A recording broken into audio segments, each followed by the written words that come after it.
Namaku Andreas Utomo. Halo, aku Livia dan ini Adrian. Aku Yohana Denwidi.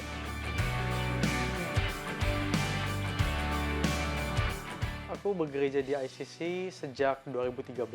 Aku datang sebagai pelajar, belajar di RMIT sebagai Computer Systems Engineering student. Kita baru married 2 bulan.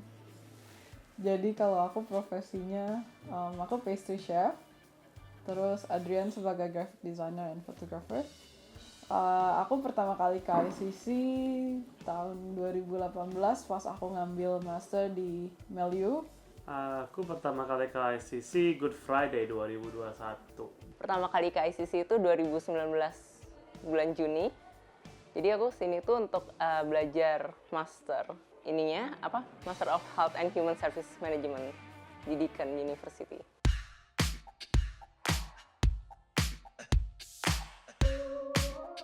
Aku ketemu ICC mula-mula itu dari mencari dari majalah Buset. Ada iklannya di sana. Dulu itu majalah masih ada, itu masih populer. Nah, di sana aku lihat sebenarnya aku udah mencoba beberapa gereja, tetapi ICC adalah gereja yang bagiku itu jadi stick with me karena di Indonesia itu aku asalnya dari GKI, jadi ini something that hits close to home. Kok Chris itu pernah datang ke gereja aku yang di Jakarta. Jadi dia waktu itu pernah kayak ada conference gitu bersama beberapa pendeta lain yang dari Australia juga. Jadi dari situ aku kenal Kok Chris. Jadi waktu aku ke Melbourne, aku pertama kali langsung ke ICC. Aku tahu ICC itu kebetulan dari adik aku, dari Jonathan Widi. Iya, dia udah di sini lumayan lama kan, 5 tahun dari 2015. Terus karena dia udah bergereja di ICC, terus jadi begitu aku sampai ke sini langsung ke ICC gitu.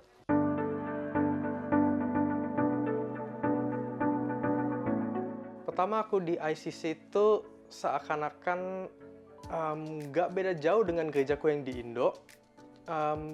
Rasanya juga very welcoming. Aku ingat pertama kali itu aku disambut oleh Andrew Wijaya dan Kok Chris. Itu aku nggak pernah lupa soalnya kayak langsung disamperin, langsung ditanya seperti kayak, oh apa kabar? Maksudnya dengan ramah begitu. Jadi aku sebagai pendatang baru pun itu merasa terwelcome. Kayaknya kesan pertama yang aku dapat dari ICC itu dari persekutuan doa, karena pertama kali aku datang ke persekutuan doa. Itu aku ngerasa kayak di welcome banget. Jadi baru kali ini aku ketemu gereja yang benar-benar semuanya tuh berasa kayak family gitu. Jadi begitu masuk aku langsung kayak di sini enak, nyaman, berasa diterima.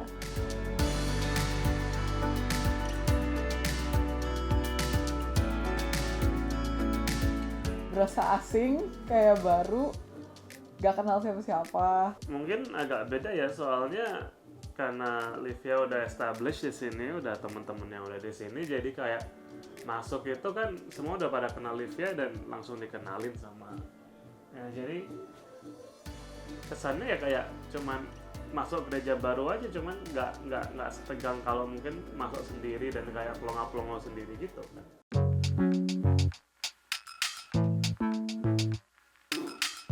Pesan pertamanya yang pasti terkonfirmasi sih. Dan ada plus-plusnya lagi karena aku di sini berasa kayak bertumbuh banget dibandingkan selama aku di Indo. Aku di gereja ICC cukup lama, 7 tahun, dan seiring jalannya waktu dari awal sampai sekarang itu aku melihat effort buat reach out orang-orang baru itu lebih ada gitu. Maksudnya kita dari teman bawa teman itu yang aku paling lihat gitu.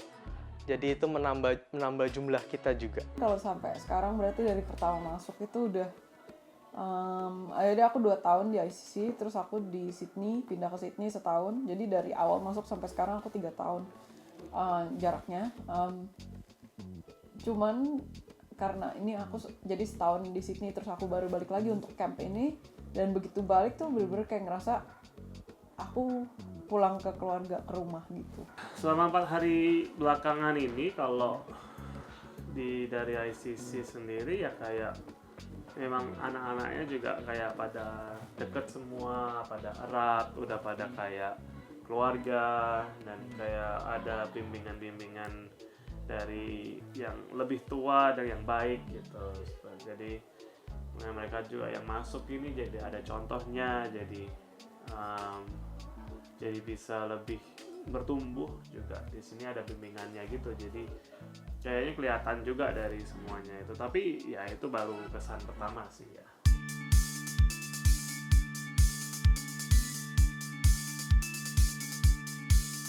Aku di ICC awalnya sih nggak pelayanan, soalnya kayak dulu aku di Indo itu sebagai usher aja gitu. Tapi at that time, di awal-awal itu I don't have the confidence buat melayani karena aku belum tahu siapa-siapa gitu. Seiring jalannya waktu, karena aku belajar IT, jadi kayak I want to menggunakan skillku sebagai orang IT, dan kebetulan di gereja ada slot untuk menjadi sebagai seorang multimedia person gitu. Jadi aku take the opportunity. Di ICC ini aku pelayanan sebagai yang pertama, pelayanan aku itu teens teacher.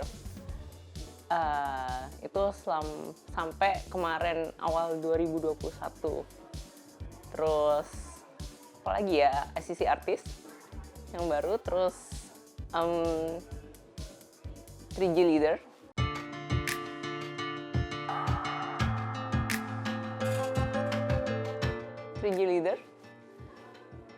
Iya, karena aku ngerasa dari situ aku paling diubahkan gitu. Banyak insight yang aku dapat.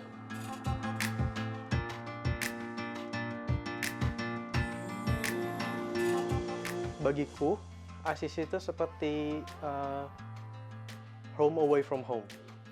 Karena kita sebagai pelajar internasional, itu kita ke satu tempat yang jauh dari zona nyaman kita gitu. Dan ICC itu bisa memprovide kehangatan itu, seperti selayaknya keluarga. Itu yang aku alami selama aku beribadah di ICC.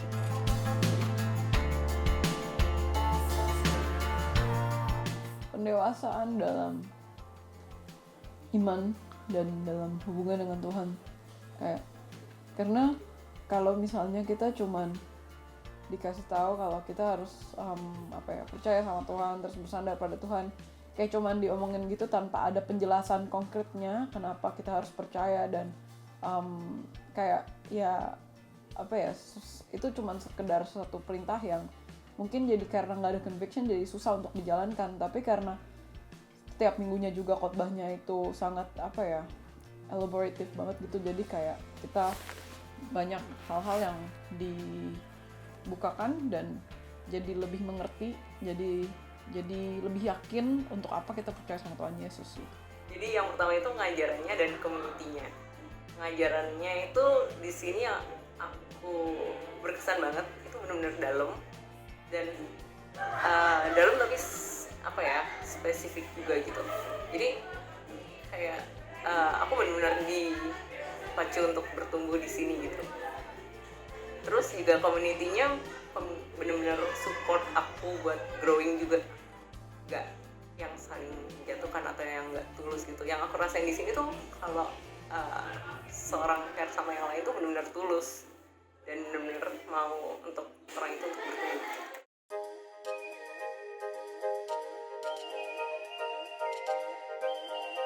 Tetap semangat dalam ngejangkau teman-teman di sekeliling kita, tetap doain mereka, dan untuk memikirkan kita ke gereja misalnya untuk kepentingan kita sendiri, tapi kayak kita juga jangan lupa untuk pikirin kalau orang-orang lain banyak di luar sana yang butuh juga kasih karunia yang kita udah dapet.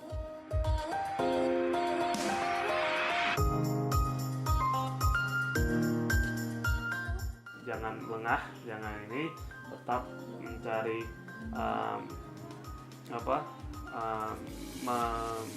memberitakan Injil kemanapun gitu.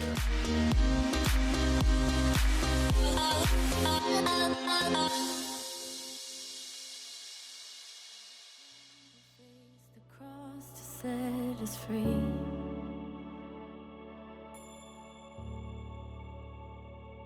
You are with us. You are with us in every moment. You are with us. You are Jesus. You are Jesus in every moment. You are with us.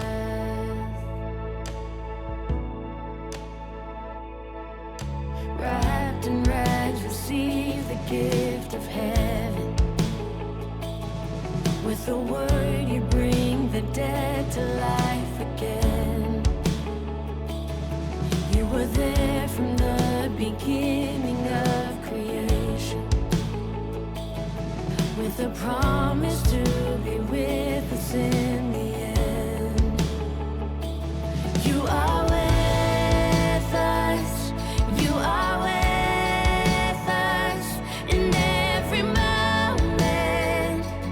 You are with us. You are Jesus. You are Jesus in every moment. You are with us.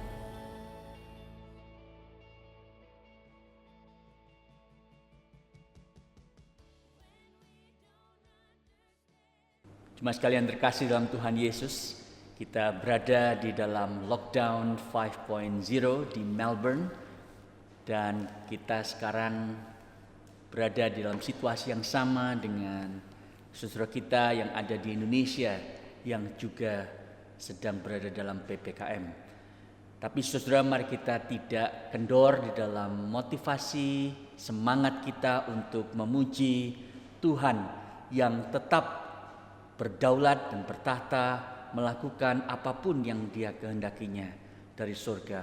Mari kita memusatkan hati dan pikiran kita untuk datang beribadah kepada Allah yang mengundang Anda untuk hari ini datang di hadapan hadirat-Nya.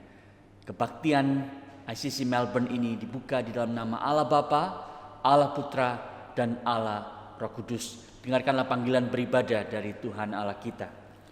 Tuhan Yesus Kristus, Raja di atas segala raja dan Tuhan di atas segala Tuhan, Dialah satu-satunya yang tidak takluk kepada maut, bersemayam dalam terang yang tak terhampiri.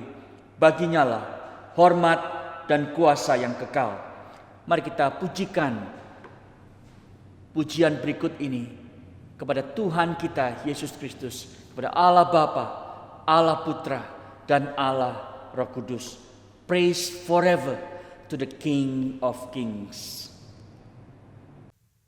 Jemaat Tuhan yang terkasih, di dunia ini kita semua hidup di bawah suatu sistem pemerintahan yang berdaulat, yang berkuasa atas segala sistem keadilan yang ada. Pemimpin yang memerintah saat ini, dimanapun kita berada, suatu saat akan berganti. Sistem keadilan akan berubah. Namun saudaraku, di dunia yang akan datang, di mana semua orang percaya akan tinggal nanti, hanya ada satu raja yang berkuasa. Satu raja yang tidak akan pernah tergantikan. Dan sistem keadilannya akan terus kekal selama-lamanya. Dialah raja itu, Yesus Kristus, the King of Kings.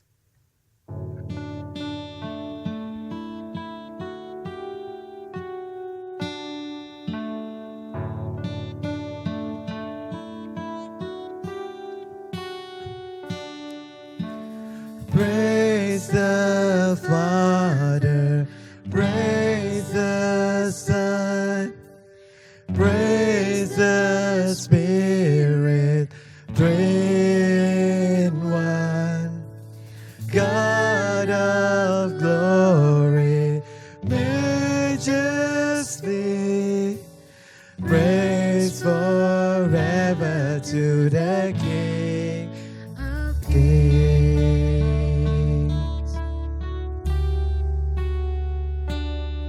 In the darkness we were waiting, without hope, without light. Till from heaven you came running, there was mercy in your eyes. To fulfill the love and promise, to a virgin came the word.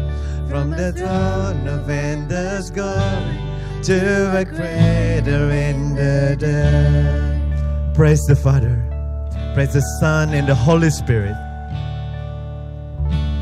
Praise the Father, praise the Son, praise the Spirit, three in one. God of glory, majesty, praise forever to the King of Kings. To reveal the kingdom coming and to reconcile the lost, to redeem the whole creation. You did not despise the cross, for even in your suffering you saw to the other side. Knowing this, there's no salvation. Jesus, for our sake you died.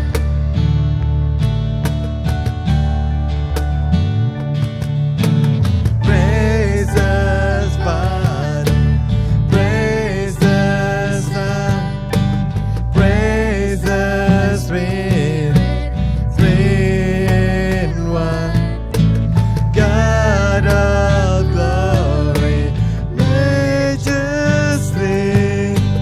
praise forever to the King of Kings.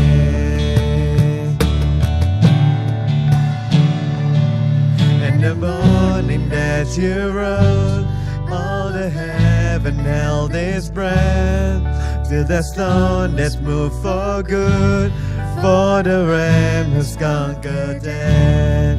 And the death was from their tomb, and the angels stood in awe of the call of all who come to the Father are restored.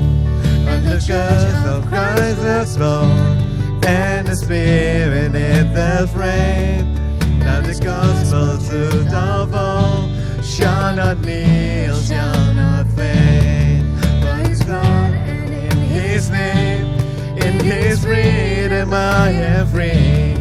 For the love of Jesus Christ, who has resurrected me.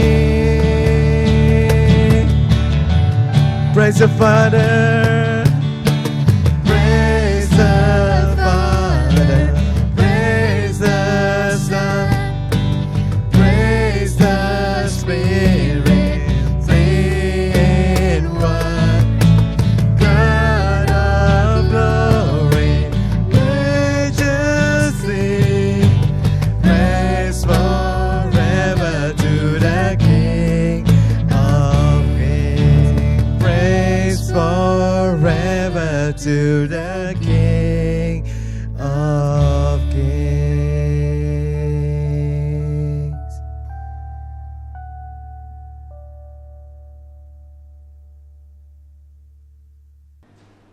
Mari kita tunduk kepala, kita berdoa. Bapa di surga, kami datang di hadapan hadirat-Mu mengakui ya Tuhan, bahwa kami lemah, kami membutuhkan Tuhan dalam setiap area kehidupan kami dan setiap saat. Engkaulah Allah yang kuat dan selalu menopang kami, mengasihi kami ya Tuhan, setiap saat di dalam masa-masa pandemi ini secara khusus. Kami tahu kami lemah dan kami membutuhkan Tuhan. Itu sebab ya Tuhan, kami datang mengakui segala pelanggaran dan dosa kami, khususnya complaints, keluhan, rasa marah yang kami seringkali tidak pernah ungkapkan tetapi ada dalam hati kami secara khusus pada waktu kami mengalami PPKM dan lockdown ini. Kami seringkali uring-uringan, kami menggerutu, kami seringkali mudah tersinggung dan konflik dengan orang-orang yang ada di rumah. Bapa, untuk itu kami memohon pengampunan dari Tuhan. Biarlah kami sadar ya Tuhan, bahwa cara Engkau mengubah kami supaya lebih serupa Kristus bukan dengan mengubah circumstance hidup kami, situasi hidup kami, namun justru Engkau mengubah kami ya Tuhan untuk bisa melalui berbagai situasi hidup ini dan berespons bagaimana kami seharusnya sebagai anak-anak Tuhan. Terima kasih ya Tuhan untuk pengampunan yang selalu tersedia bagi kami dalam Kristus Yesus. Ya Tuhan, pagi hari ini kami ingin berdoa bagi Indonesia secara khusus, yang saat ini ya Tuhan menempati peringkat tertinggi di dunia untuk penambahan jumlah kasus positif 54.000 lebih, dan peringkat tertinggi untuk jumlah kematian per hari 1.200 lebih. Bapak hamba teringat akan Musa ketika dia menulis di Mazmur 90, melihat begitu banyak orang-orang Israel yang binasa, yang mati ya Tuhan di sekitarnya. Dan dia menulis ya Tuhan betapa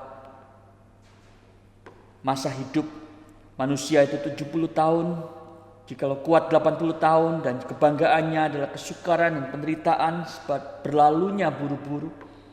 Dan kami melayang lenyap. Bapak, kami melihat apa yang muncul seringkali dalam sosial media kami, berita tentang orang yang meninggal karena COVID.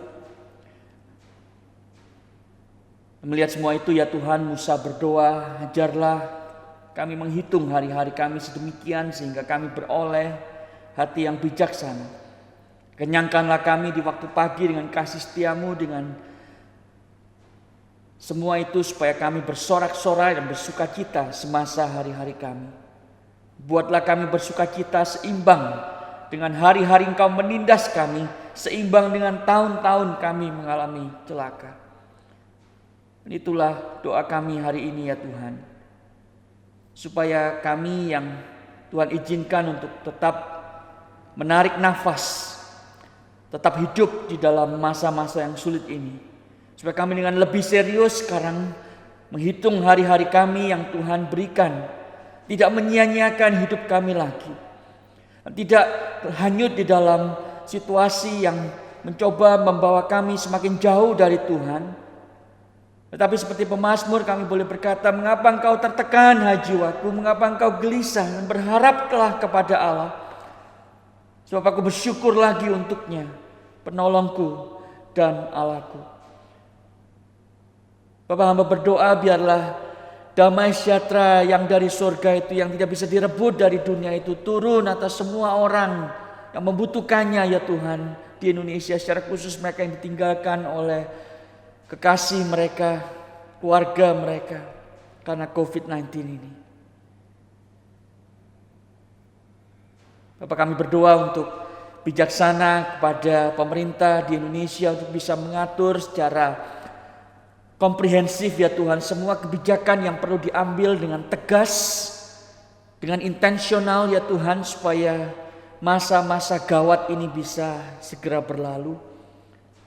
Bagi kami yang ada di Melbourne ya Tuhan, dengan lockdown 5.0 ini, biarlah kami juga memakai waktu-waktu hari-hari ke depan ini untuk mendekatkan diri kepada Tuhan, untuk memikirkan apa yang kami perlu lakukan ya Tuhan secara lebih serius setelah kami keluar dari pandemi ini. Dan bila dalam semua itu Engkau menyatakan dirimu kepada kami lewat firman dan lewat doa yang kami lakukan setiap hari. Biarlah ya Tuhan ibadah hari ini pun berbicara kepada kami secara spesifik dalam situasi dan konteks kami masing-masing pada pagi hari ini. Terima kasih Bapa. Dengar doa kami dalam nama Tuhan Yesus. Kami berdoa dan memohon semua ini. Amin. Jemaat sekalian, dengarkanlah berita anugerah dari Tuhan kita. Allah sumber pengharapan memenuhi kamu dengan segala sukacita dan damai sejahtera dalam iman kamu, supaya kamu oleh kekuatan Roh Kudus berlimpah-limpah dalam pengharapan. Amin. Amin. Saudara yang kasih dalam Tuhan Yesus, ada beberapa pengumuman yang saya ingin sampaikan. Namun terlebih dahulu saya ingin sekali lagi menyambut Anda yang baru pertama kali bergabung dengan kami dalam ibadah ICC Melbourne. Dan kami sangat mendorong Anda untuk bisa berkenalan dengan kami. Anda bisa mengisi form I am new yang ada di website gereja kami iccmelbourne.org. Kemudian Anda bisa mengirimkan pokok-pokok doa yang mungkin Anda miliki atau berbagai macam hal yang Anda ingin berkonsultasi. Ada pendeta Kristian dan tim yang akan menolong Anda semampu yang kami bisa lakukan untuk bisa menolong Anda lebih mengenal Kristus Yesus dan mengalami perjumpaan pribadi dengan Dia.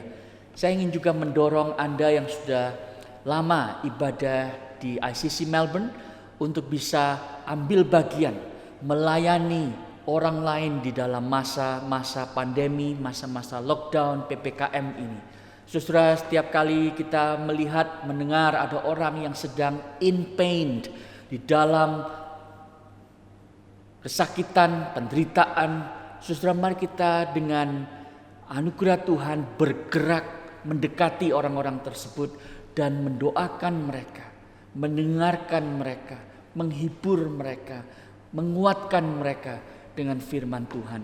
Karena saya kira itulah yang dilakukan Yesus Kristus, dan dengan demikian kita pun sebagai pengikutnya harus melakukan hal yang sama. Dan saudara, ini adalah masa-masa di mana kesempatan melayani orang-orang yang sedang mengalami kesulitan dan penderitaan itu menjadi sangat-sangat muncul di sekitar kita. Mari kita memakai waktu-waktu itu menjadi waktu-waktu yang indah karena Injil Kristus bisa diberitakan. Dan termasuk juga kalau Anda memiliki sosial media, kalau ada berkat rohani yang Anda dengar, yang Anda lihat dari seluruh rangkaian ibadah ICC Melbourne ini, silakan Anda bisa share itu kepada orang lain supaya berkat Tuhan itu tidak berhenti dengan Anda, tapi terus bisa disalurkan dan disebarkan kepada orang lain yang mungkin membutuhkannya, bahkan membutuhkannya lebih dari Anda. Itu sebab silakan Anda bergabung dengan YouTube channel ICC Melbourne, dengan Facebook, Instagram kami, supaya Anda juga terupdate dengan berbagai hal yang kami post di sana. Saudara, yang ketiga, persembahan kita tetap diadakan online dan kami terus bersyukur untuk Anda yang membantu mendukung pelayanan gereja ini melalui persembahan finansial. Saudara, yang terakhir, Gospel Talk kita, karena kita tidak ketemu on-site, maka saudara akan dilakukan secara online lewat Zoom. Dan link Zoom untuk Gospel Talk hari ini, diskusi seputar khotbah, akan diberikan di YouTube kolom chat dan juga disebarkan melalui WhatsApp group. Demikian saudara pengumuman, dan kita akan melanjutkan ibadah ini dengan mendengarkan pemaparan New City Catechism, katekismus iman Kristen yang kita lakukan dari minggu ke minggu untuk kita semakin paham dasar-dasar iman Kristiani kita. Minggu yang ke-29, demikian pertanyaan dan jawabannya. Bagaimana kita bisa diselamatkan? Hanya melalui iman di dalam Yesus Kristus dan di dalam kematiannya di atas salib yang menebus dosa dan yang menggantikan tempat kita. Sehingga meskipun kita memang bersalah karena membangkang Allah dan masih condong terhadap segala kejahatan, namun Allah menghubungkan kebenaran sempurna Kristus kepada kita, terlepas dari kelayakan kita, tetapi hanya karena kasih karunia-Nya ketika kita bertobat dan percaya di dalam Kristus.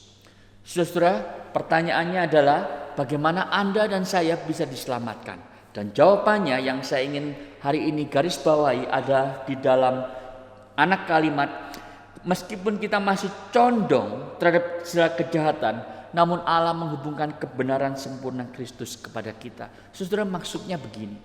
Bagaimana Anda dan saya bisa yakin bahwa saya itu sudah diselamatkan karena saya masih melakukan dosa? Saudara, saya teringat akan tulisan dari naskah khotbah George Whitefield yang berjudul The Method of Grace. Dia mengatakan, saudara, pada waktu dia melakukan aktivitas rohani, itu pun dia tetap berdosa. Dia mengatakan, kalau saya berkhotbah, kadang-kadang saya memikirkan apa yang orang lain akan katakan tentang khotbah saya, bukan berpikir tentang kemuliaan Tuhan.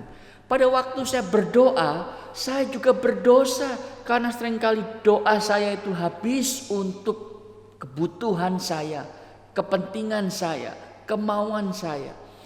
Pada waktu saya mengaku dosa pun saya bisa berdosa. Karena dalam pengakuan dosa itu saya lebih takut konsekuensi dosa saya daripada saya merasa bersalah telah melukai juru selamat yang mengasihi saya. Jadi saudara, di dalam semua kegiatan agama dan rohani apapun, kita masih berdosa. George Whitefield mengatakan, kalau begitu bagaimana saya tahu bahwa saya sudah diselamatkan? Maka jawabannya ada di dalam katekismus kita hari ini. Karena kebenaran Kristus yang sempurna itu ditransfer, diberikan kepada saya. Itu sebab ketika Allah melihat saya berkhotbah hari ini, Allah melihat Anda melayani Tuhan di rumah, di kantor, dimanapun. Saudara, meskipun Allah melihat kita itu masih belepotan dengan dosa, namun saudara, yang Allah lihat dalam diri kita adalah Kristus Yesus. Kebenaran yang sempurna itu sekarang adalah kebenaran kita. Itu sebab saudara, kita tetap berada di dalam keselamatan Allah karena kasih karunia-Nya kepada kita. Puji Tuhan untuk hal itu. Kita menyambut saudara kebenaran firman Tuhan tersebut dengan pengakuan iman rasuli. Mari kita tidak menyatakan ini dengan gegabah tanpa berpikir secara sadar apa yang kita ucapkan dari mulut kita. Tapi mari kita mengakui iman kita bersama dengan gereja Tuhan dari segala abad dan di segala tempat. Demikian, aku percaya kepada Allah, Bapa yang Maha Kuasa, Khalik langit dan bumi, dan kepada Yesus Kristus, anak yang tunggal Tuhan kita, yang dikandung dari Roh Kudus, lahir dari anak darah Maria, yang menderita sengsara di bawah pemerintahan Pontius Pilatus, disalibkan, mati dan dikuburkan, turun ke dalam kerajaan maut. Pada hari yang ketiga, bangkit pula dari antara orang mati, naik ke surga, duduk di sebelah kanan Allah, Bapa yang Maha Kuasa. Dan dari sana ia akan datang untuk menghakimi orang yang hidup dan yang mati. Aku percaya kepada Roh Kudus, gereja yang kudus dan am, persekutuan orang kudus, pengampunan dosa, kebangkitan tubuh, dan hidup yang kekal. Amin. Amin. Kita akan mempersiapkan hati kita untuk menerima firman Tuhan. Dan di dalam lagu berikut ini, kita mengakui saudara, bahwa kita membutuhkan Yesus Kristus, Raja di atas segala raja itu. Dia tidak membutuhkan apapun dari kita. Kita membutuhkan Dia setiap saat. Karena Dia adalah good and gracious King. Raja yang baik dan sangat murah hati terhadap kita. Biarlah saat kita menghampiri tahta Allah yang kudus, kita menyadari bahwa tidak ada suatu kebaikan apapun dalam diri kita, melainkan hanya karena kebaikan dan kemurahan Raja dan Tuhan kita, Yesus Kristus, sehingga kita layak di hadapan-Nya.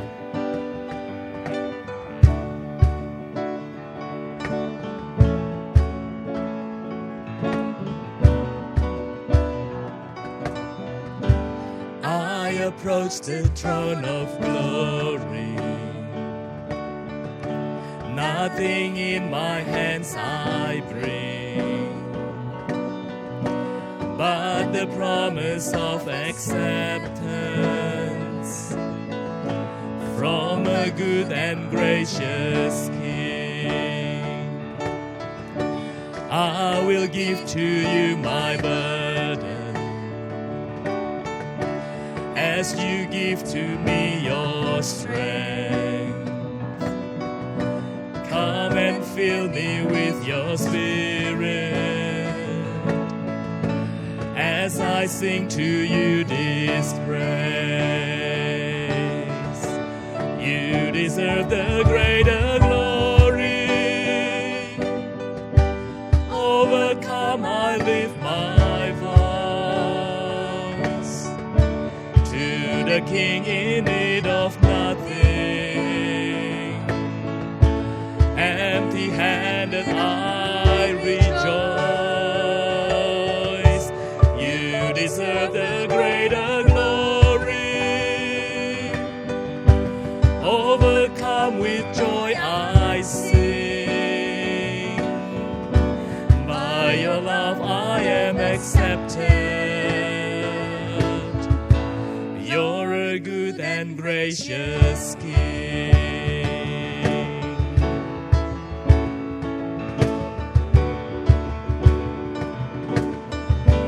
Oh, what grace that you would see me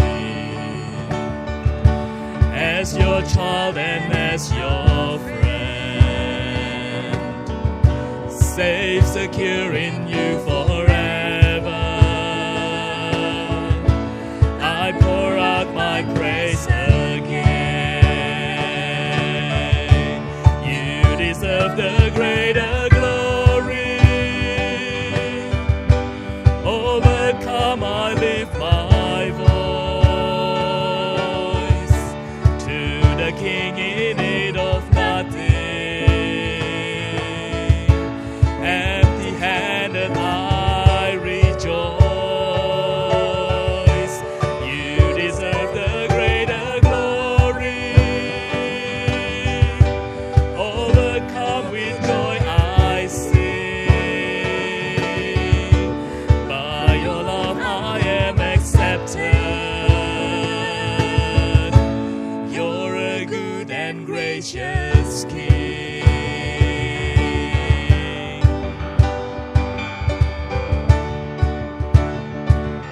Holy, holy, Lord Almighty. Holy, holy, Lord Almighty. Good and gracious, good and gracious. Holy, holy, Lord Almighty. Good and gracious King. You deserve the greatest glory. You deserve the greatest glory. Overcome, I lift my voice to the King in need of nothing. Empty-handed I rejoice. You deserve the greater glory. Overcome with joy I sing. By your love I am accepted. You're a good and gracious King.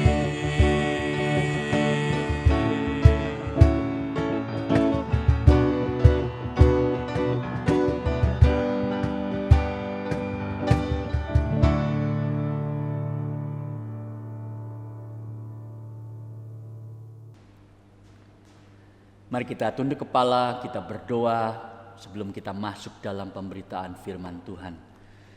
Bapa di surga, kami mengakui ya Tuhan bahwa Engkau adalah Allah atas alam semesta ini, atas seluruh hidup kami. Kami datang tanpa membawa apa-apa. Karena ya Tuhan, Engkau tidak membutuhkan apapun dari kami. Bahkan Engkau tidak membutuhkan kami. Namun kami membutuhkan Engkau. Dan kami membutuhkan Engkau setiap saat ya Tuhan. Dan secara khusus saat ini. Berfirmanlah kepada kami. Supaya kami ya Tuhan diubahkan secara sampai ke akar-akar hidup kami. Semakin serupa Kristus. semakin berani memakai hidup kami, sisa hidup kami di dunia ini untuk kebesaran, kemuliaan nama Tuhan kami. Itu sebab ya Tuhan, apa yang kami tidak tahu, ajarkanlah kepada kami. Apa yang kami butuhkan, berikanlah kepada kami. Sedemikian sehingga firman ini, firman yang bekerja dengan begitu aktif dan hidup, lebih tajam daripada pedang bermata dua manapun, yang sanggup membedakan pertimbangan dan pikiran hati kami, itu akan mengubahkan kami dari dalam keluar, sehingga bukan hanya kami mengalami perubahan emosi, namun setiap area hidup kami pun diubahkan karenanya. Terima kasih Bapa, dengar doa kami dalam nama Tuhan Yesus. Amin. Saudara sekalian, kita berada dalam seri khotbah Building a Life Worth Living. Seri eksposisi khotbah dari kitab Nehemia. Dan minggu lalu atau 2 minggu lalu tepatnya, kita sudah melihat saudara bagaimana sebagai umat Allah, Dia senantiasa memberikan visi kepada kita untuk menghidupi hidup yang Dia ingin untuk kita hidupi. Apa itu visi? Saudara, visi itu adalah gambaran ideal masa depan, gambaran alternate future yang Allah itu komunikasikan kepada setiap anak-anaknya pada waktu mereka itu memikirkan saudara 3 hal, yaitu Allah sendiri, diri mereka, dan kebutuhan di sekitar hidup mereka. Dan visi ini saudara adalah sesuatu yang menguasai jiwa setiap laki-laki dan perempuan Allah, yang membuat mereka bertanya. Ada sebuah ketegangan kreatif dalam jiwa mereka, gap antara apa yang terjadi hari ini dan apa yang seharusnya terjadi. Sebagaimana firman Tuhan katakan, dan mereka kemudian berkata, Tuhan, disinilah aku, utuslah aku. Saudara, visi ini adalah awal dari hidup yang seharusnya kita hidupi. Namun saudara, kita melihat di dalam Nehemia pasal yang pertama 2 minggu lalu, bahwa visi saudara tidak hanya berhenti sampai di sana. Karena satu kali visi itu harus menjadi sebuah realita. Itu sebabnya saudara, saya suka apa yang Thomas Edison pernah menulis, vision without execution is hallucination. Visi tanpa eksekusi hanyalah halusinasi. Itu sebabnya hari ini kita akan melihat, setelah kita memiliki visi, maka kita harus masuk ke dalam aksi. After you have a vision, that has to translate into action. Nah saudara, bagaimana kita tahu kapan kita itu perlu mulai beraksi? Maka saudara, kita akan melihat dari Nehemia pasal yang kedua, ada 3 hal yang muncul.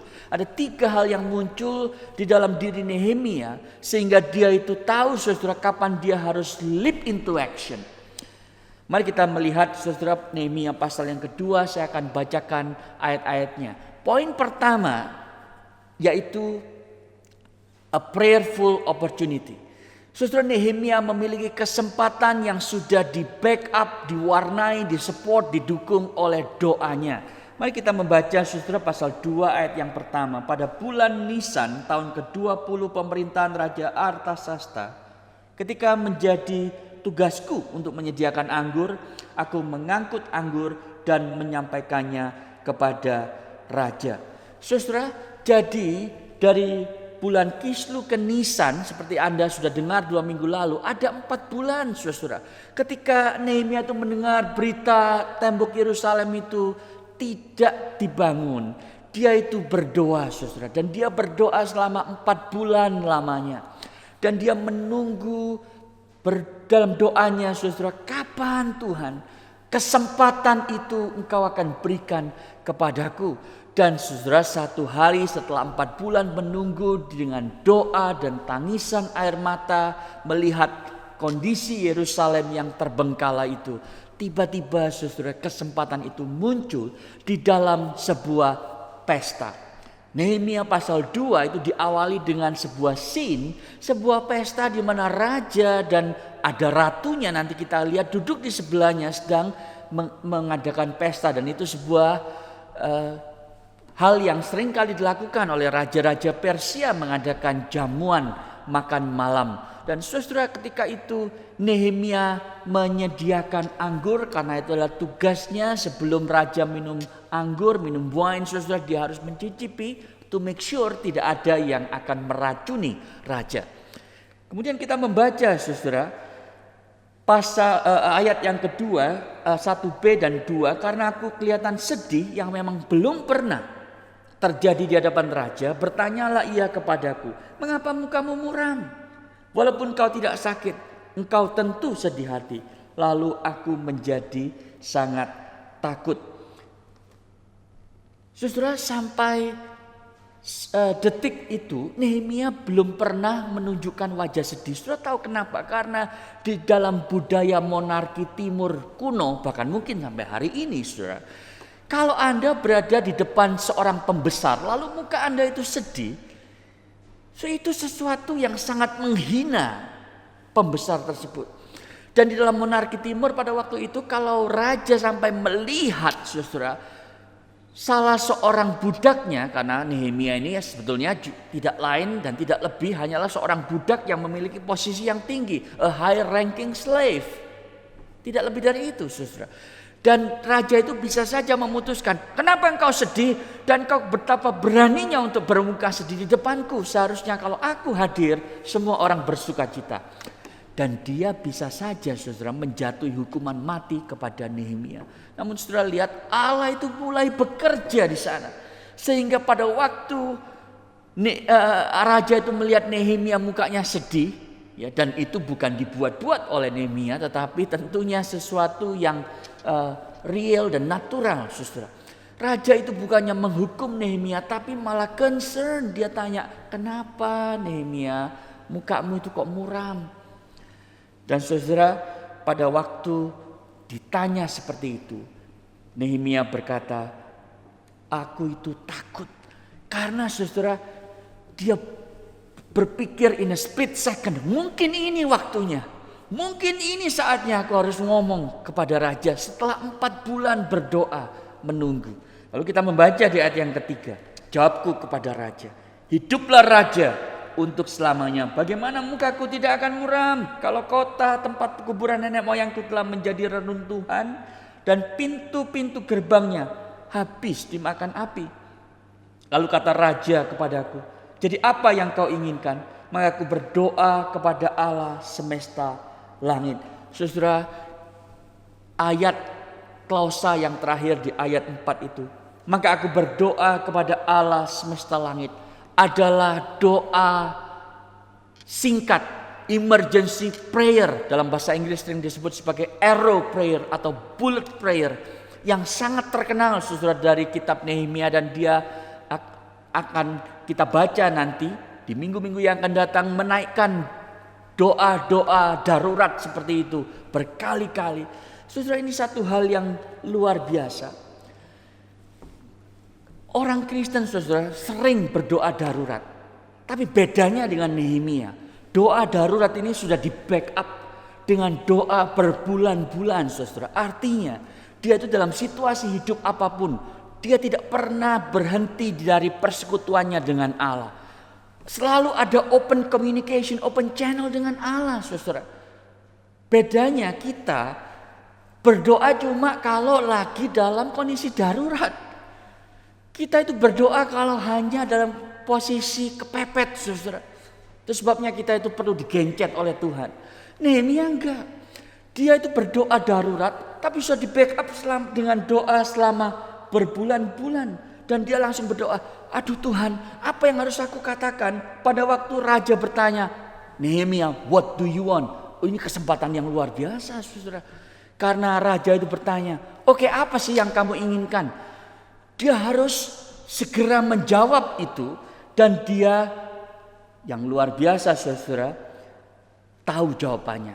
Kita membaca lagi di ayat 2, pasal 2 ayat 5 dan 6. Kemudian jawabku kepada raja, jika raja menganggap baik dan berkenan kepada hambamu ini, utuslah aku ke Yehuda. ke kota pekuburan nenek moyangku supaya aku membangunnya kembali. Lalu bertanyalah raja kepadaku sedang permaisuri duduk di sampingnya. Berapa lama engkau dalam perjalanan dan bilakah engkau kembali? Dan raja berkenan mengutus aku sesudah aku menyebut suatu jangka waktu kepadanya. Saudara, pada waktu raja bertanya, apa yang kau inginkan? Lalu dia langsung berdoa, Tuhan tolong aku. Mungkin itu saudara isi doanya. God help me now.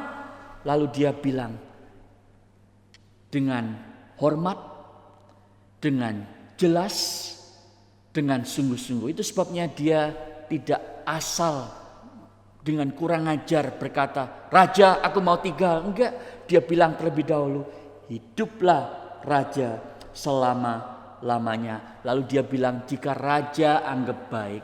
Saudara, ini satu hal yang perlu kita pelajari untuk mengemukakan pendapat kita dengan culturally appropriate ways. Meskipun kita orang Kristen, tetapi kita berhadapan saudara dengan orang-orang yang seringkali tidak mengenal Tuhan. Dan Nehemia tahu ini dengan jelas. Dan dia itu melakukannya dengan begitu baik saudara. Lalu dia berkata, permintaan pertamanya adalah utuslah aku ke Yehuda. Saudara, ini menarik sekali saudara. Utuslah aku ke Yehuda. Selama 4 bulan Nehemia itu berdoa untuk Yerusalem. Tapi saudara yang kemudian luar biasa. Kita tidak tahu bahwa dia berdoa, dia yang mau diutus. Dia hanya berdoa untuk Yerusalem. Tapi rupa-rupanya saudara, dia kemudian berdoa, Tuhan utuslah aku. Itu sebab sekarang dia minta raja untuk mengutus dia. Jadi saudara, rupa-rupanya Nehemia itu tidak berdoa agar Tuhan membangun tembok Yerusalem. Tetapi dia berdoa untuk sebuah kesempatan. Dia bisa pergi untuk membangunnya. Saudara, ini dua doa yang sangat berbeda. Yang satu cuma berdoa, Tuhan bangunlah tembok Yerusalem. Yang lain berdoa, Tuhan utuslah aku. Beri aku kesempatan untuk membangun tembok Yerusalem. Saya ingin tanya kepada Anda. Kalau Anda berdoa, seringkali Anda berdoa tipe yang mana? Seringkali orang Kristen berdoa tipe yang pertama, saudara. Kita berdoa, Tuhan berikan ini kepada orang yang membutuhkan. Tuhan buatlah tempat tersebut menjadi tempat yang penuh dengan Injil. Tuhan berikan kepada orang tersebut apa yang engkau pandang baik. Tetapi kita tidak pernah berdoa supaya Tuhan memberikan kepada kita kesempatan, lalu mengutus kita untuk melakukan apa yang kita ingin Tuhan lakukan untuk orang tersebut, untuk tempat tersebut, untuk negara tersebut, untuk proyek tersebut. Saudara, itu bedanya pemimpi dengan seorang yang visionary. If you are a dreamer, kalau Anda seorang pemimpi, Anda hanya berdoa supaya Tuhan mengubah situasi. Tapi kalau Anda seorang visionary, Anda berdoa supaya Tuhan mengubah Anda untuk mengubah situasi. Saudara, ini beda yang besar antara orang Kristen yang tidak efektif dan orang Kristen yang efektif dipakai Tuhan menjadi agen perubahan yang positif bagi kerajaan Allah. Anda ada di mana, saudara? Jadi saudara, untuk mengubah visi menjadi aksi, Anda perlu poin yang pertama tadi, a prayerful opportunity. Berdoa, ada kesempatan yang Tuhan bukakan dan Anda bisa sadar dan sensitif, lalu Anda bertindak. Itu yang pertama. Poin yang kedua, saudara, poin yang kedua adalah bukan hanya Anda membutuhkan a prayerful opportunity, tapi a careful planning. Perencanaan yang sangat-sangat berhati-hati. Perencanaan yang sangat komprehensif.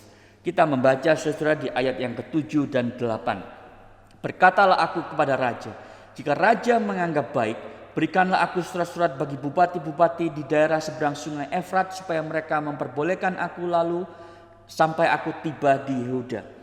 Pula sepucuk surat bagi Asaf, pengawas taman raja, supaya dia memberikan aku kayu untuk memasang balok-balok pada pintu-pintu gerbang di benteng bait suci, untuk tembok kota dan untuk rumah yang akan kudiami.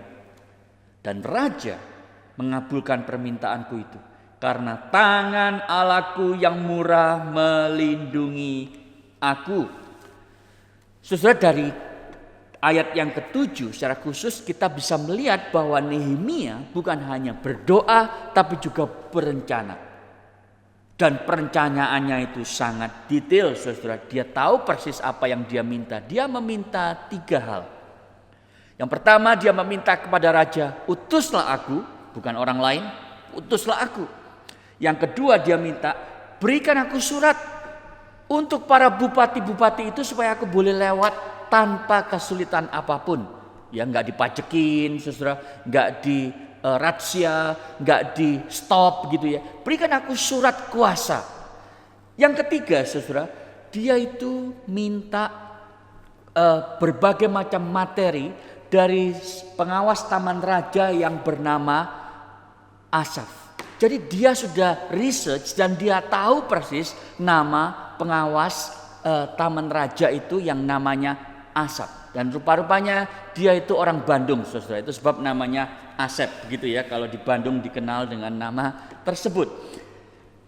Dan karena nama itu Yeremia tahu ini adalah Nehemia tahu bahwa dia adalah orang Yahudi. Nah, saudara, jadi dia sudah melakukan research yang luar biasa. Anda tahu, saudara, kenapa Nehemia itu betul-betul sudah mempersiapkan ini dengan baik? Karena dia tahu raja yang menghentikan pembangunan tembok Yerusalem sehingga itu terbengkalai sebenarnya adalah raja yang sama yang sekarang kepadanya dia minta izin untuk pergi membangunnya lagi. Jadi ini raja yang pernah menghentikannya, sekarang dia minta raja tersebut untuk membangunnya lagi.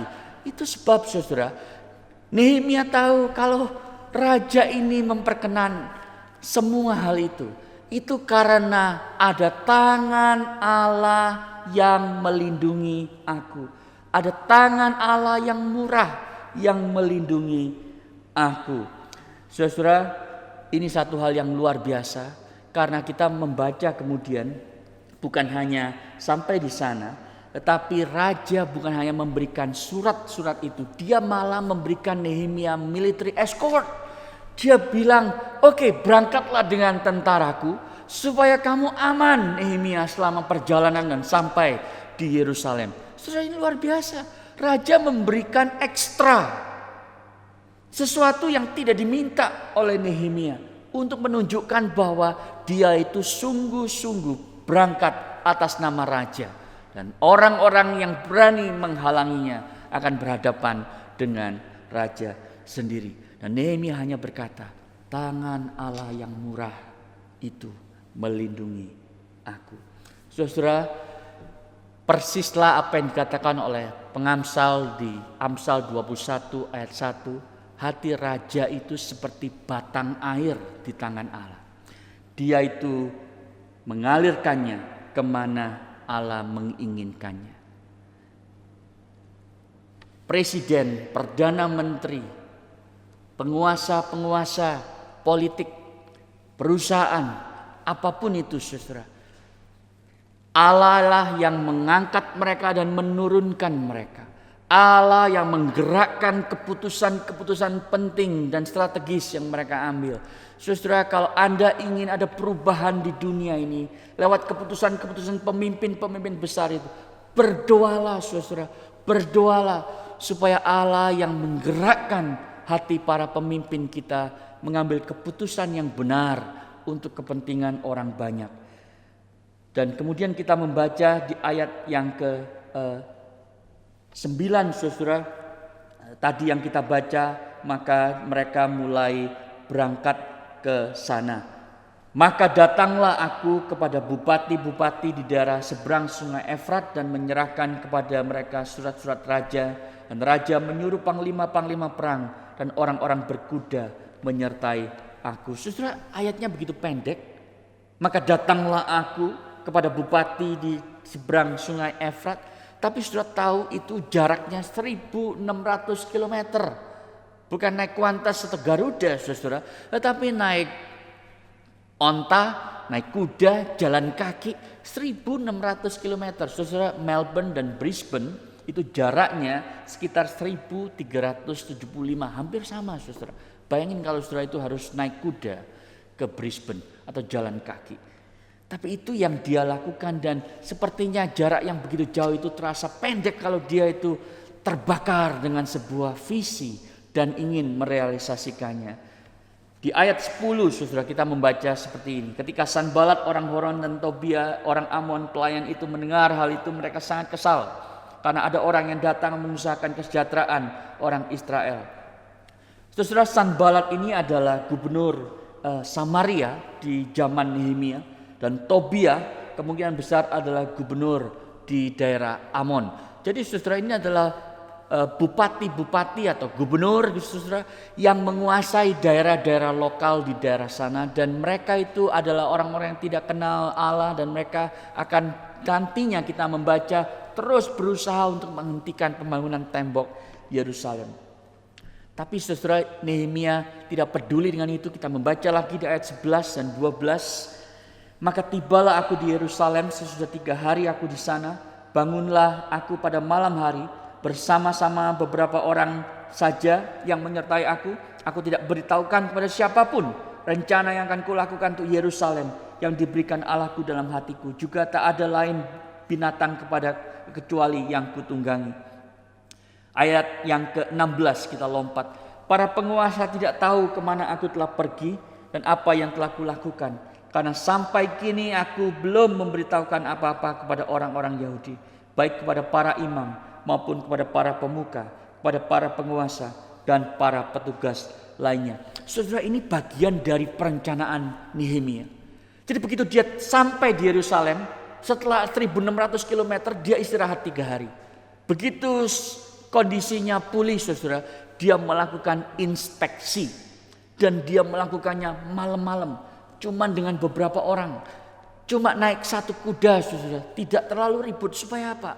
Supaya dia itu bisa melihat dari luar Yerusalem, dari vantage point para musuh, kira-kira di mana titik-titik kelemahan Yerusalem ini. Saudara, kita tahu bahwa kalau kota di zaman dulu tidak punya benteng, tidak punya tembok saudara, maka kota itu sangat rentan untuk dijarah, untuk dirampok, untuk diserang oleh para musuh. Itu sebab Nehemia ingin tahu dari perspektif musuh di mana titik-titik kelemahan itu, dan dia melakukan inspeksi dan dia mencoba untuk berpikir saudara apa yang perlu dilakukan, dan dia melakukan itu diam-diam. Kenapa saudara? Karena dia tidak ingin memberitahukan rencananya secara prematur kepada orang lain. Saudara, ini adalah salah satu konsep leadership yang penting saudara. Buku ini mengandung banyak sekali prinsip-prinsip leadership meskipun ini bukan buku leadership. Karena ini buku tentang bagaimana Allah yang setia itu menyertai Nehemia untuk menggenapkan rencananya. Jadi saudara, kalau saya boleh intisarikan, Nehemia itu memiliki rencana-rencana yang luar biasa. Dan mungkin ada sekitar 7, 8, 9 dot points ya sequential di dalam rencana Nehemia. Pertama saudara, dia menulis di dalam buku strateginya, saya harus meyakinkan raja untuk boleh pergi. Yang kedua, saya harus meminta surat-surat dari raja untuk para bupati itu dan juga untuk Asaf. Yang ketiga saudara, aku harus sudah kenal dengan Asaf sehingga dia akan memperbolehkan aku, mempermudah aku untuk membawa semua materi itu. Yang keempat, aku akan minta raja untuk menjadikan aku gubernur di daerah itu. Dan memang nantinya saudara, Nehemia itu akan jadi gubernur setelah kita baca di Nehemia 5 ayat 14. Dan yang keenam, aku perlu meyakinkan orang-orang itu untuk mau membangun bersama dengan aku. Dan kemudian setelah itu barulah mulai bangun. Jadi saudara, rencananya terperinci.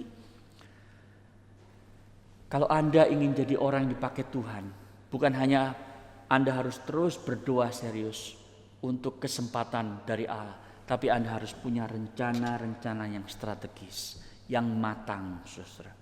Itu yang kedua. Yang ketiga, bagaimana Anda tahu bahwa visi itu bisa berubah menjadi aksi dan waktunya sudah tiba?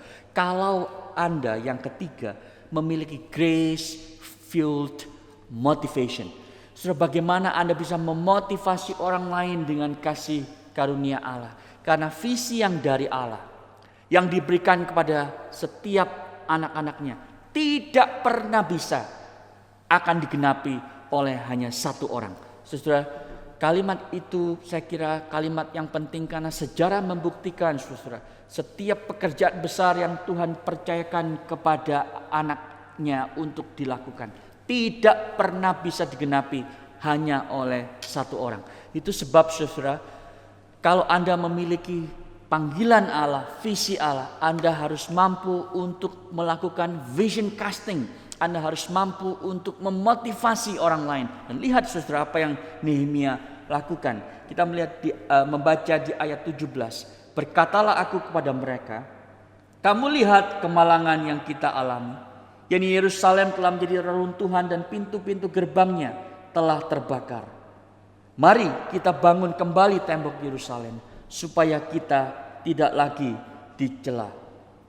Ketika aku beritahukan kepada mereka betapa murahnya tangan Allahku yang melindungi aku, dan juga apa yang dikatakan Raja kepadaku, berkatalah mereka, kami siap untuk membangun. Dan dengan sekuat tenaga mereka mulai melakukan pekerjaan yang baik itu. Saudara, apa yang Nehemia lakukan? Yang pertama, saudara, dia kumpulkan semua orang yang ada di sana, para pemuka masyarakat. Kemudian dia berkata kepada mereka, yang pertama problemnya, masalahnya, saudara. Kamu lihat kemalangan yang kita alami, yakni Yerusalem telah menjadi reruntuhan dan pintu-pintu gerbangnya telah terbakar. Saudara, waktu kita baca ini, tentu pertanyaannya begini, loh kan mereka sudah tahu, kan mereka sudah ada di sana begitu lama dan melihat. Kami sudah tahu bahwa Yerusalem sudah jadi reruntuhan, pintu-pintu gerbangnya terbakar. Kita sudah tahu. Jadi pertanyaan saya adalah, kenapa Nehemia perlu menggarisbawahi ini? Saudara, jawabannya adalah karena mereka sudah menganggap itu sebagai hal yang wajar, bagian dari normalitas mereka. Ini saudara masalah besar. Orang-orang modern melihat masalah lalu menganggap itu normal. Saudara, kalau misalnya contoh sederhana, ya, rumah Anda itu mulai ada retak gitu ya di tembok gitu. Lalu Anda menganggap ya enggak apa-apalah retak sedikit gitu ya. Enggak apa-apalah retak sedikit. Lalu ada tamu datang. Ya, lalu tamu itu bilang, tembokmu retak-retak semua. Saudara, Anda dalam hati bilang, ya gue udah tahu. Gak usah lu bilang, gue udah tahu gitu. Tapi saudara, begitu orang itu pulang, Anda langsung berkata kepada orang di rumah, yuk kita benerin tembok. Udah ngomongin tuh sama tamu kita. Saudara, kenapa perlu orang lain untuk menggarisbawahi masalah yang kita sudah tahu? Karena kita sudah menganggapnya sebagai satu hal yang bukan masalah, biasa. Dan Nehemia mengatakan, this is not supposed to be. Yerusalem runtuh, pintu gerbang yang terbakar. Ini masalah. Dan masalah harus dicari solusinya. Itu sebabnya lalu dia memberikan solusi. Saudara, yang kedua dia bilang, mari bangun kembali tembok Yerusalem. Inilah visi Nehemia yang dia kemudian bagikan kepada yang lain. Ini masalah. Kita tidak boleh tinggal diam. Mari bangun lagi. Dan kemudian saudara-saudara, dia memberikan alasan kenapa itu harus dilakukan. Dia bilang ini, supaya kita tidak dicela. Dia bilang begini, saudara, yang menjadi taruhannya bukan masalah hanya soal tembok, tetapi masalah kemuliaan Allah yang dia nyatakan lewat umat pilihannya, dan sekarang kita itu menjadi bahan tertawaan. Ini bukan hanya masalah tembok, tapi ini masalah reputasi Allah. Dan dia ingin agar Yerusalem dibangun kembali. Karena itu bagian dari rencana Allah untuk mendatangkan keselamatan. Itu yang Nehemia tahu, dia tidak tahu persisnya bagaimana. Tapi dia tahu ini harus dibangun kembali. Bukan hanya itu, saudara. Dia bilang alasannya bukan hanya itu. Tapi alasan kita harus membangunnya sekarang adalah ayat 18. Ketika aku beritahukan kepada mereka betapa murahnya tangan Allahku melindungi aku, dan juga apa yang dikatakan raja kepadaku, berkatalah mereka, kami siap untuk membangun. Jadi saudara, dia memberitahu. Kenapa harus sekarang? Karena Allah sedang bergerak. Dia itu mengutus aku, dan raja itu tiba-tiba yang tadi menghentikan tembok menyuruh aku untuk membangunnya kembali. Dia memberikan semua surat yang aku butuhkan, semua materi yang aku butuhkan untuk kita bangun. Ini berarti God is on the move. Itu sebabnya kita harus melakukannya sekarang.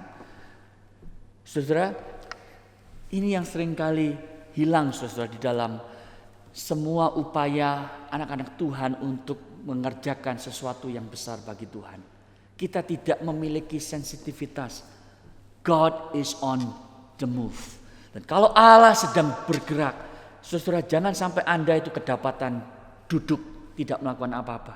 Tapi pada waktu Anda memiliki sensitivity bahwa Roh Allah itu sedang bergerak, bekerja untuk melakukan sebuah perubahan yang penting, saudara, maka Anda pun harus ikut ambil bagian di dalamnya.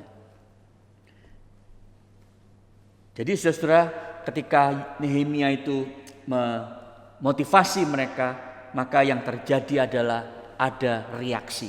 Ayat 19 dan 20 kita membaca, ketika Sanballat orang Horon dan Tobia orang Amon pelayan itu dan Geshem orang Arab mendengar itu, mereka mengolok-olokkan dan menghina kami. Kata mereka, apa yang kamu lakukan itu? Apa kamu mau berontak terhadap raja? Aku jawab mereka, kataku, Allah semesta langit, dialah yang membuat kami berhasil. Kami hamba-hambanya telah siap untuk membangun. Tetapi kamu tidak punya bagian atau hak dan tidak akan diingat di Yerusalem. Saudara, jadi setiap kali ada seorang anak Tuhan yang beraksi atas nama Tuhan, pasti ada reaksi. Everything that is worth doing will invite opposition. Semua hal yang layak, yang perlu untuk dilakukan, pasti mengundang oposisi. Saudara, jangan pernah kecewa kalau ada oposisi. Tapi Nehemia menjawab oposisi yang muncul, saudara, bahwa dia datang bukan dengan otoritas dirinya, bahkan bukan hanya dengan otoritas raja, tetapi Allah semesta langit. Anda akan melihat Allah semesta langit diulang-ulang di dalam kitab Nehemia ini. Dan Nehemia berkata kepada orang-orang di sekitarnya, jangan pedulikan mereka. Jangan dengarkan olok-olok mereka. Jangan terhasut oleh suara-suara mereka. Karena mereka tidak punya hak apapun. Saudara, Nehemia tidak mau berkompromi. Dan dia terus memotivasi orang-orang di sekitarnya untuk memberikan diri mereka bagi Tuhan di dalam pekerjaan ini. Jadi saudara, pertanyaan saya untuk menutup khotbah ini adalah, apa yang selama ini membuat Anda itu stuck di dalam inersia? Kayaknya ya sudah, saya ini beginilah. Apa yang membuat Anda itu tidak pernah berdoa secara serius dan sungguh-sungguh bagi Tuhan? Saudara, mungkin Anda itu merasa gereja itu harusnya begini, gereja itu harusnya ada program ini, dan Anda berdoa untuk itu. Tapi belajarlah dari Nehemia. Kalau Anda melihat kebutuhan di gereja, instead of Anda itu komplain dan mengharapkan orang lain melakukan itu, mengharapkan pemimpin gereja untuk melakukan hal yang baru itu, mungkin Anda yang harus melakukannya. Karena Anda yang melihat kebutuhan itu. Tapi apa yang membuat Anda tidak melakukan itu? Seorang yang bernama Louis Pasteur sudah pernah menulis begini. In the field of observation, chance favors the prepared mind. Dia itu adalah seorang yang menemukan di dalam penelitiannya proses kristalisasi dan fermentasi untuk susu, wine, bahkan vaksin, saudara. Tetapi saya ingin mengubah kalimat itu menjadi demikian. Bukan hal yang kebetulan, ya, bukan chance favoring the prepared mind, tetapi kairos favoring the prepared heart.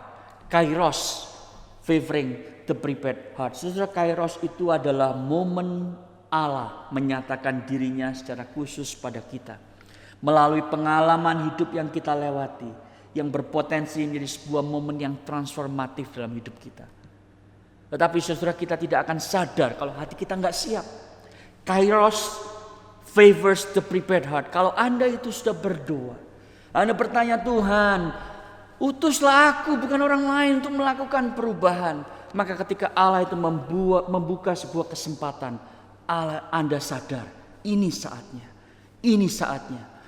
Karena Anda sudah berdoa begitu lama. Lalu Anda itu mulai, saudara, membuat perencanaan-perencanaan dan melakukannya. Dan membagikan itu kepada orang lain. Sehingga bukan hanya Anda, tapi ada orang-orang yang menjadi critical mass untuk melakukan apa yang Allah inginkan. Anda mungkin berkata, tapi saya ini cuman seorang ibu rumah tangga. Saudara, itu bukan cuman. Bayangkan kalau ibu dari Billy Graham bilang, aku cuman seorang ibu. Enggak, saudara, dia punya visi. Dan dia dengan serius, dengan berencana mendidik seorang Billy Graham, sehingga melalui dia ribuan, belasan, puluhan ribu orang mengenal Kristus Yesus. Jangan pernah bilang, saya cuma seorang ibu rumah tangga. Mungkin Anda bilang, oh saya sudah berusia 50 tahun, atau 60 tahun, atau 70 tahun. Saudara, yang menjadi isu bukan apakah Anda masih muda atau sudah tua. Bukan yang menjadi isu itu berapa sisa hidup Anda. Tetapi yang menjadi isu adalah berapa serius Anda akan menggenapkan rencana Tuhan di dalam sisa umur hidup Anda. Mari saudara, kita datang kepada Tuhan karena Dia itu setia menggenapi rencananya. Berdoalah seakan-akan segalanya itu bergantung kepada Tuhan. Dan berencanalah seakan-akan segalanya itu bergantung kepada Anda. Karena apa yang dilakukan Nehemia ini, saudara, mempersiapkan Yerusalem supaya juru selamat kita nanti bisa lahir dan besar dan melayani dan mati di Yerusalem. Saudara, Nehemia pergi ke Yerusalem dengan sebuah risiko nyawanya hilang. Tetapi Kristus Yesus pergi ke Yerusalem dengan sebuah kepastian nyawanya akan hilang. Dan itu sebabnya di dalam Kristus sekarang kita berani, saudara, untuk mengambil tindakan iman ini. Maukah Anda melakukannya? Mari kita tunduk kepala, kita berdoa. Bapa di surga, inilah kami ya Tuhan, yang lemah, yang sederhana, yang masih saja bergumul dengan kebiasaan dosa kami. Tetapi kami tahu kami telah dibayar lunas hidup kami oleh darah Kristus yang mahal itu. Dan kami milik-Mu ya Tuhan. Itu sebab pakailah talenta kami, lidah kami, tangan kami, kaki kami. Semua yang ini ya Tuhan adalah milik-Mu.